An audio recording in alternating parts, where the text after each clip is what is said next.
राधे राधे बच्चों, welcome back to the channel. आज हम बॉटनी का एक बहुत इंपॉर्टेंट टॉपिक पढ़ने वाले हैं जिसका नाम है centre of diversity of plant. ये बीएससी फोर्थ सेमेस्टर और कॉम्पिटिटिव एग्जाम साथ ही प्लांट ब्रीडिंग के लिए बहुत ही इंपॉर्टेंट टॉपिक है। इस वीडियो में हम देखने वाले हैं सेंटर ऑफ डाइवर्सिटी क्या होता है, वेविलियो का थ्योरी क्या है, सभी सेंटर्स विद एग्जाम्पल, एग्जाम में हम कैसे लिखें ताकि अच्छा से अच्छा नंबर गेन कर सके। तो वीडियो को एंड तक जरूर देखिएगा। चलिए वीडियो को स्टार्ट करते हैं। सबसे पहले समझते हैं सेंटर ऑफ डाइवर्सिटी होता क्या है। आपको नाम से ही पता चलता है, centre of diversity of plant. पहले तो डाइवर्सिटी ऑफ प्लांट, एक ऐसा क्षेत्र जहां पर प्लांट की डाइवर्सिटी पाई जाती है, विभिन्नता पाई जाती है, उसको कहा जाता है centre of diversity of plant. ठीक है, अर्थात सेंटर ऑफ डाइवर्सिटी वो भौगोलिक क्षेत्र होता है जहां पर किसी क्रॉप प्लांट की मैक्सिमम वैरायटी और वाइल्ड रिलेटिव्स पाए जाते हैं। चलिए इसको थोड़ा सा हम डिफाइन करते हुए समझते हैं। डिफिनीशन इसका क्या मैंने लिखा है कि the centre of diversity is the geographical area where the large variety of cultivated plant and their wild relative are found. जो सेंटर ऑफ डाइवर्सिटी होती है वो एक ऐसा भौगोलिक क्षेत्र होता है जहां पर एक बड़ी संख्या में कल्टीवेटेड प्लांट की वैरायटी पाई जाती है, विभिन्नता पाई जाती है। जैसे आप जाते हो मिठाई की दुकान पे तो कहते हो कि भाई कितनी वैरायटी की मिठाई है, दिखाओ, है ना। अलग अलग किस्म की जो मिठाई होती है वो देखते हो। वैसे ही कल्टीवेटेड प्लांट की अलग अलग जो किस्म होते हैं, जो वैरायटी होती हैं, वो अगर किसी एक क्षेत्र में पाई जाती है, उस क्षेत्र को कहा जाता है centre of diversity of plant. इसका हम दूसरा या डिफिनीशन लिख सकते हैं कि it means centre of diversity of plant species are the area where the maximum diversity of plant species are found. मतलब क्या हुआ कि सेंटर ऑफ डाइवर्सिटी एक ऐसा क्षेत्र है जहां पर अधिकतम डाइवर्सिटी ऑफ प्लांट स्पीसीज पाई जाती है, बहुत अधिक जो प्लांट की डाइवर्सिटी होती है वो पाई जाती है, उस क्षेत्र को कहा जाता है सेंटर ऑफ डाइवर्सिटी। आपको जो उचित लगे उन दोनों में से कोई एक लिख लीजिएगा। इसको डिफाइन करने के लिए एक रशियन प्लांट ब्रीडर आए थे जिनका नाम था N.I. वेविलो। वेविलो ने एक 1926 ईस्वी में थ्योरी दी। उनके हिसाब से Vavilov identify 8 major centre of diversity of cultivated plant. Cultivated plant की जो डाइवर्सिटी है वो 8 सेंटर में डिवाइड है। अब भाई कौन कौन से सेंटर थे वो समझ लेते हैं। सबसे पहला उन्होंने सेंटर को चुना, वो था चाइनीज सेंटर, जो कहाँ पाया जाता था, चाइना में पाया जाता था। मैंने इसे शॉर्ट फॉर्म में लिखा है, आप चाहो तो ऐसे लिख सकते हो कि Chinese centre is found in China. ठीक है, ऐसे क्या होगा कि आपका वर्ड का नंबर जो है वो बढ़ता जाएगा। ठीक है, और आप जानते हो कि आपका एग्जाम बहुत सारे बच्चों का वो स्पेशली वर्ड पे डिपेंड करता है कि इतने वर्डों में लिखना है, तो आपका वर्ड भी बढ़ेगा और आप अच्छे से लिख भी सकते हो। तो हमने समझा चाइनीज सेंटर चाइना में पाया जाता है। इसके इंपॉर्टेंट क्रॉप्स कौन कौन से हैं, राइस, चावल, सोयाबीन, टी, पीच और एप्रीकॉट। ये सब जो क्रॉप है, जो अनाज है या फिर आप कह सकते हो प्लांट है, वो सब कहाँ पाए जाते थे, चाइनीज सेंटर में पाए जाते थे। पाए तो बहुत सारे जाते हैं लेकिन इंपॉर्टेंट क्रॉप्स की बात कर रहे हैं ताकि आपको इतना याद हो सके। सिग्निफिकेंस क्या था इस सेंटर का कि ओल्डेस्ट एग्रीकल्चरल सेंटर था, ये सबसे पुराना एग्रीकल्चरल सेंटर है। सॉरी मेरा भाई था। देन सेकंड है इंडो मैलेनियन सेंटर। इंडो मैलेनियन सेंटर क्या था कि ये रीजन है, ठीक है, इंडिया, म्यांमार और थाईलैंड, ये इन सारे रीजन पे ये सेंटर पाया जाता था। इंपॉर्टेंट क्रॉप्स कौन कौन से हैं, राइस है, शुगर केन है, बनाना है, मैंगो है, सिट्रस है, ब्लैक पेपर है। ठीक है, इसका हिंदी तो आपको पता ही होगा।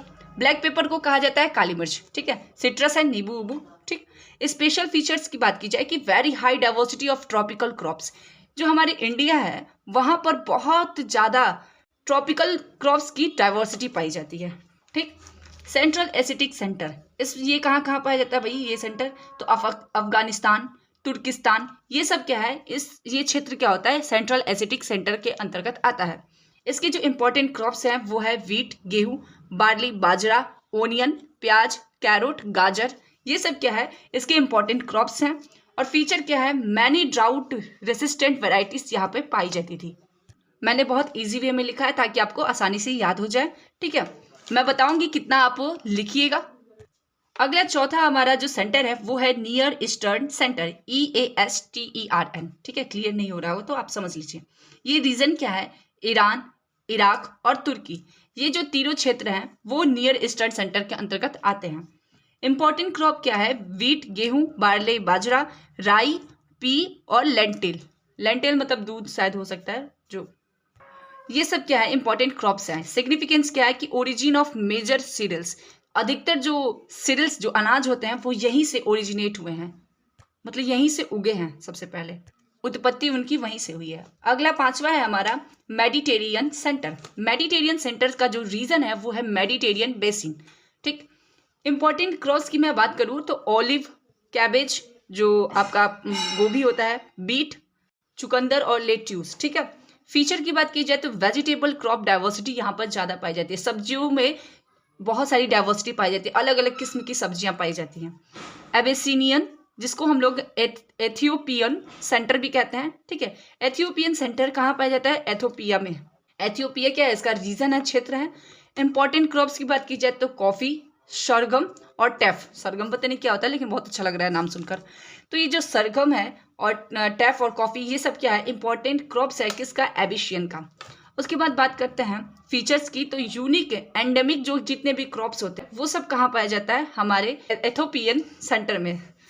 अगला है हमारा अथवा सेंट्रल अमेरिकन सेंटर।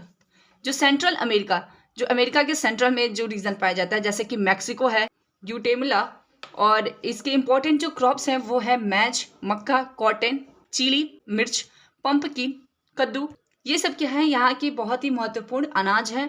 अनाज नहीं कह सकते, पौधे कह सकते हैं। ठीक है, सिग्निफिकेंस क्या है? ओरिजिन ऑफ मेज, जो मक्का की जो सबसे पहले उत्पत्ति सेंट्रल अमेरिकन सेंटर से ही हुई थी, मैक्सिको से हुई थी।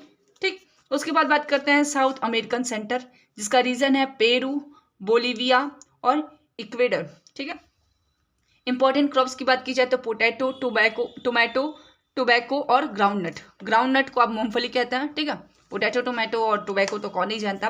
फिर फीचर्स की बात की जाए तो ट्यूबर एंड वेजिटेबल डाइवर्सिटी पाई जाती है। जितने भी ट्यूबर्स होते हैं गांठ वाले और वेजिटेबल्स, उनकी डाइवर्सिटी साउथ अमेरिकन सेंटर में पाई जाती है। अब हम बात करते हैं कि भाई सेंटर ऑफ डाइवर्सिटी की इंपॉर्टेंस क्या है, हम क्यों पढ़ते हैं? तो जो सेंटर ऑफ डाइवर्सिटी होता है वो यूजफुल होता है प्लांट ब्रीडिंग के लिए, साथ ही ये सोर्स है जेनेटिक वेरिएशन के लिए, ताकि हमें पता चले कि कहाँ कहाँ जेनेटिक वेरिएशन पाई जाती है। ठीक है, फिर it helps in crop improvement, crop की इम्प्रूवमेंट में, ताकि क्रॉप की जो ग्रोथ है वो बढ़े, अच्छी किस्म की हमें फसलें मिले, तो उसके लिए बहुत ही हेल्पफुल होता है सेंटर ऑफ डाइवर्सिटी, ताकि हमें पता चलेगी कहाँ कहाँ डाइवर्सिटी अधिक है और कम है। ठीक है, it helps understand evolution of crop, crop की इवोल्यूशन को समझने में ये बहुत ही महत्वपूर्ण भूमिका निभाता है। अब मेन हमारा क्वेश्चन कि हम कितना लिखें और कहाँ लिखें। ठीक है, तो सबसे पहले हम समझते हैं कैसे लिखें।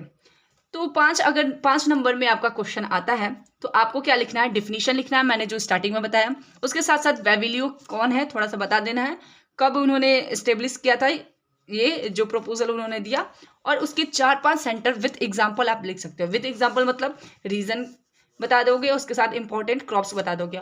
अगर याद हुआ फीचर तो उसको फीचर को भी लिख दोगे। लेकिन ध्यान रखना कि जब आप ये लिखते हो जो 5 नंबर या 10 नंबर में, 10 नंबर में आप लिखो तो सादा ही लिखना। ठीक है, अगर 5 नंबर का लिख रहे हो तो याद रखना कि जो जितना लिमिटेशन दिया गया है वर्ड का वो कंप्लीट हो जाए, और उसमें आपको कुछ अलग से नहीं जोड़ना है, बस ये जोड़ना है कि it is found in dash dash dash place. ठीक है, और the most important crops are potato, tomato, groundnut in the South American centre. ऐसे करके लिख देना, थोड़ा बड़ा करके, इतना तो आपको पता होगा। अगर आपको बस वेरी शॉर्ट में दे दिया जाए तो आप बस डिफिनीशन लिखना, थोड़ा सा वेविलियो के बारे में लिख देना। ठीक है, उम्मीद है आपको centre of diversity plants clear हो गया होगा।